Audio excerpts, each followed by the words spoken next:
Welcome to Fix Your Apps. Today we will show you how to restore factory settings on Android so your device works like new again. Now let's get started. Step 1. Unlock your phone and open the Settings app, which you can find on your home screen or in the App Store. This app controls all your device options and settings.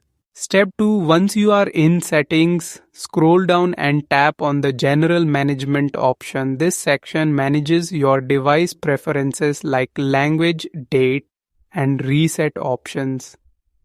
Step 3. In the general management menu, find and tap on the reset option. This will take you to all reset options available for your device. Step 4. Scroll down and tap on factory data reset. Your phone will warn you that all data will be deleted, including apps, photos, messages, and settings. Make sure to back up any important files before proceeding. Step 5. Scroll down and tap the reset button. Your phone may ask for your PIN, password, or pattern to confirm.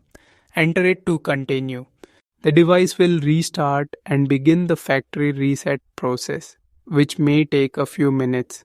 When complete, your phone will start like new, ready to set up from the beginning. Thank you for watching, and don't forget to subscribe to Fix Your Apps for more helpful guides.